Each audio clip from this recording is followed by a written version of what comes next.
de Diomaye ils ne l'ont pas fait. est-ce que war nañ ci xool cëru président parce que bureau politique boobu daje na. mais li nekkoon à l'ordre du jour ce n'est pas li ñuy expliquer ni mais sëñ Saliou dama bëgg vite fait ñu terminer palais bi.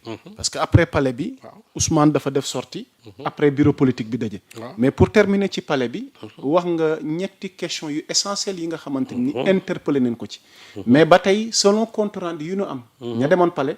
mooy que ne le chef de l'État wala Diomaye moom mi ngi dans le clair-obscur sa diggante ak Pastef leerul candidature Ousmane Sonko loo ci xalaat àggaguñ ca waaye yow it ndax sa candidature sa diggante ak coalition maanaam Diomaye président bi il est dans le clair-obscur. gis nga nag Yaboussa léegi ñett yooyu laa bëgg nga faram-fàccee ko ñu terminer ak ndogu bi. Yaboussa nag gis nga man clair-obscur boobu ñuy wax. man finalement daf ma édifier c'est-à-dire dafa am benn clarté bu mu indi. c'est-à-dire que mooy li ma wax dans le yor-yor en disant que Diomaye prend ses distances avec le Pastef. loolu nga gis. moom laa gis dans la mesure où. buñ la waxee sur la candidature de Sonko te yow yaa fi taxawoon nga ne Sonko na lorñu photo bi parce que moi j'ai mis 10 ans pour le lire il a mis 10 jours pour teg ma fi ma teg. kooko tey bu ñu la doon interpeller sur sa candidature. Tu es le président de la République, tu n'as pas d'ambition en 2029. Mais tu dis clairement aux gens que oui, Ousmane sera notre candidat en 2029. Mais Diomaye, rien ne l'empêche de le dire. S'il n'a pas des ambitions en 2029, rien, absolument rien ne l'empêche de dire que Ousmane sera notre candidat en 2029. Et loolu su boobaa dina tax sax au sein de Pastef wax ñu bëri tasewu dina tax aussi nit ñi jàllaat ci leneen. mais tant que ñu ngi comme ni nga ko waxee nii dans ce clair-obscur là est-ce que Diomaye sera candidat est-ce qu'il ne le sera pas man li ma jàpp mooy que moom avec sa coalition là qu'il est en train de structurer que 2029 dina samp ndëndëm ça c'est clair. bon 2027 moom c'est sûr et certain que ñoom boo deful ndànk duñ ci dem wala buñ ci dem aussi peut-être dinañ jël ay quelques maires yoo xamante ni ñoo jotoon nekk ay APR par-ci par-là. jëm leen débaucher pour mën leen faa tegaat mais.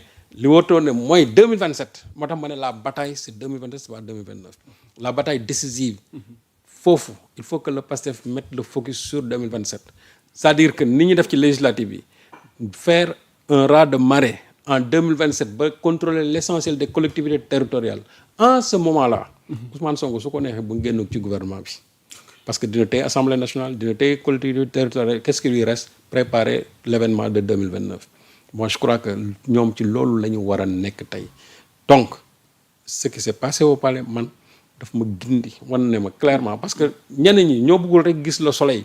mais le soleil est déjà là affaire bi c'est clair. Diomaye wane na fi mu nekk tey. y a aucune ambiguïté xam nga ñun dañ bi njëkkee poser question bi c'était avant mais après le problème n'est plus ambigu c'est devenu très clair il tient à sa coalition. Il tient à son élection, à sa réélection en 2029. C'est clair. La candidature de Sonko, ça ne l'engage pas du tout. Il a raison, ça ne l'engage pas. La candidature de Sonko, ça engage d'abord Sonko, mais ça engage aussi ceux qui sont toujours militants de PASTEF et ceux qui sont sympathisants de PASTEF. Okay.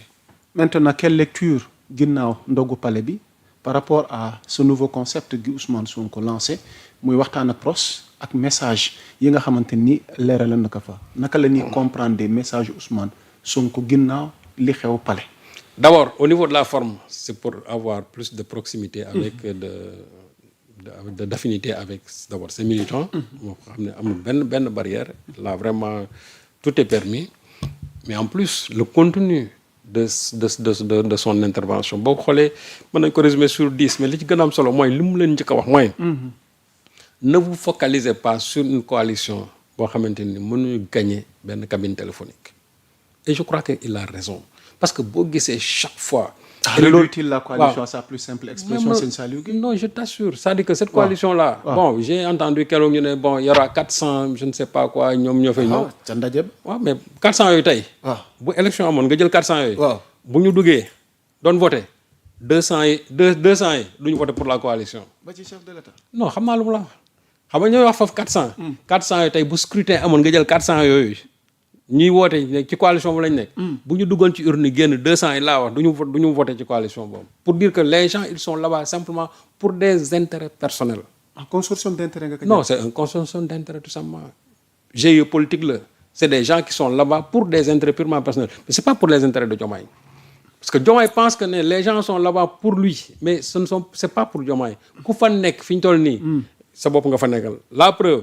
maire yi nga xamante ne yëpp nekk du côté de l'opposition te jàpp nañ ne bu élection municipale ñëwoon tey foofu ñoom fa ay jafe-jafe wala seeni parti dootu ñu leen reconduire daw nañ dem foofu ci coalition bi et ça leur permettra d'avoir les coups de franche nga xamante tey bu ñu waxee ne élection locale am na ñoom ils n'auront pas de problème pour que la coalition puisse les investir leen foofu dans ces localités là pour que ñu mën a jëlaat en tout cas mairie yi dans ces localités donc li ma jàpp mooy que la coalition Diomaye est en train de faire son chemin Ousmane Sonko lim leen wax leer na nee leen bàyyi leen coalition boobu mu demal boppam bu leen fi toog chaque jour di ci wax parce que militants Pastef yi ils perdent trop de temps même ñun ñi nga xam sax nous sommes des chroniqueurs nous perdons trop de temps sur cette coalition là au point que dinañ ko jox benn solo boo xamante ni amu ko et je crois que ñoom fi ñu waroon def le focus surtout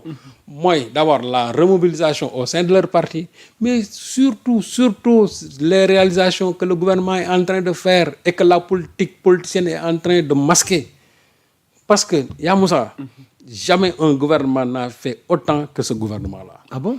Mais xoolal c'est-à-dire dans le secteur des produits alimentaires jëlal ma benn produit boo xamante ne qui n'a pas connu une baisse il n'y en a pas jëlal électricité bi baisse jëlal gaz bi baisse jëlal carburant bi baisse donc amul benn secteur boo xam ne où il y a eu au moins une augmentation amul secteur yëpp tous les secteurs il y a eu des baisses par rapport à ça loolu déjà c'est quelque chose à saluer parce que ça renforce en tout cas la poche de ñi père de famille yi nga xam ñooy génne di joxe dépense et aussi ça conforte davantage le panier de la ménagère mais rarement ngay dégg les gens là dem sur les plateaux ba tourner débat bi c'est-à-dire sur cet aspect social là toujours on est sur la coalition Diomaye on est sur diggante Diomaye Sonko gis nga diggante Diomaye Sonko moi je crois que il est temps que nit ñi def ci benn croix bàyyi Diomaye Sonko parce que Sonko son problème il peut le régler personne ne peut le régler à sa place nit ñi dinañ ci wax boo mais gis nga Sonko il est le mieux placé moom bés buy régler diggante ak Diomaye je crois que kenn du ci tàggu kenn donc il faut pas que les gens là vraiment perdent du temps moi je crois que les responsables de Pastef ils ont assez de choses yoo xamante ni war nañ ko mën a toog ci plateau yi di ko défendre plutôt que passer tout leur temps à parler vraiment Diomaye Sonko mais chaque fois boo duggee dans les réseaux sociaux toujours les gens ils sont entre Diomaye Sonko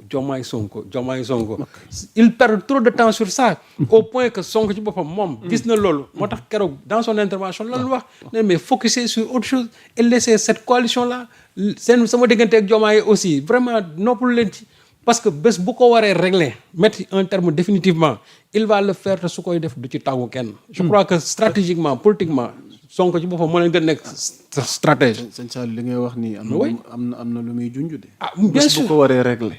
bés bu ko waree régler. parce que tey débat bi mi ngi posé wu ñu naan il est sur siège éjectable. moom laa la wax xam nga poste de PM. xam nga tu sais poste boobu. de tout temps ça a été poste fusible. ça fait débat toujours. déjà nee na sax moom nekkul premier ministre boo xam ne vraiment. comme nañu ko diggee woon ne. moom moo jëmmal poste bi. waaw nee na moom. lu tax ñu ne primature dafa am doole. comment est-ce que Sonko peut-il être affaibli tey jii nii. waaw mais c'est-à-dire que ça liñ ñu waxoon ne kat yéen a gi ñu amoon ci moom. ci waaw mais xam nga déjà il y a eu des réformes yoo xam ne dañ ko amorcé woon. ok waxoon ne dañuy renforcer les pouvoirs du premier ministre. parce que il ne faut pas que les gens pensent que.